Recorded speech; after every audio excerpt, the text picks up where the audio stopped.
Siapa sebenarnya yang dimaksud dengan bangsa Israel? Apakah Israel adalah sebuah negara, sebuah suku, atau justru nama seseorang?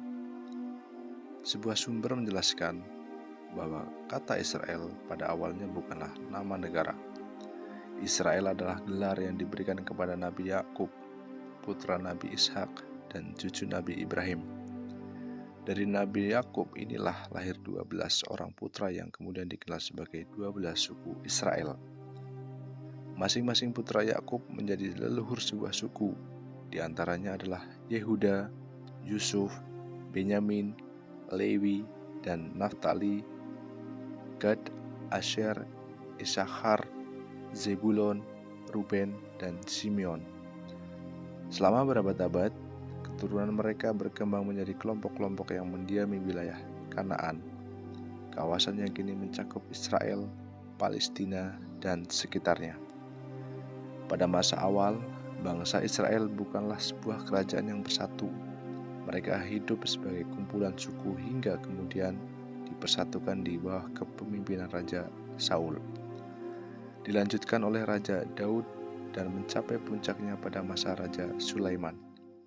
Namun, setelah wafatnya Raja Sulaiman, kerajaan itu terpecah menjadi dua. Di utara berdiri kerajaan Israel, sedangkan di selatan berdiri kerajaan Yehuda. Perpecahan inilah yang kemudian mengubah arah sejarah bangsa Israel. Kerajaan Israel di utara akhirnya ditaklukkan oleh Kekaisaran Asyur.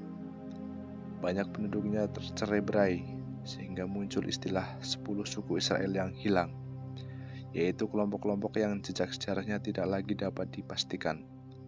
Sementara itu, kerajaan Yehuda bertahan lebih lama sebelum akhirnya ditaklukkan oleh Babilonia. Sebagian penduduknya dibuang ke Babilonia dalam peristiwa yang dikenal sebagai pembuangan Babilonia. Dari keturunan kerajaan Yehuda, inilah kemudian muncul identitas Yahudi yang menjadi salah satu kelompok utama dalam sejarah hingga masa kini. Perlu diingat bahwa tidak semua warga negara Israel modern adalah keturunan langsung dari 12 suku Israel.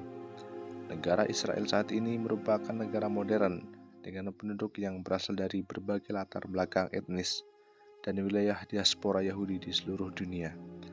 Karena itu, penting untuk membedakan antara Israel sebagai Nabi Yakub, bangsa Israel dalam sejarah kuno, umat Yahudi sebagai komunitas agama dan etnis, dan negara Israel modern. Keempat istilah ini saling berkaitan, tetapi tidak memiliki makna yang sama. Memahami perbedaan tersebut membantu kita melihat sejarah Timur Tengah dengan lebih jernih dan menghindari penyederhanaan terhadap persoalan yang telah berkembang selama ribuan tahun.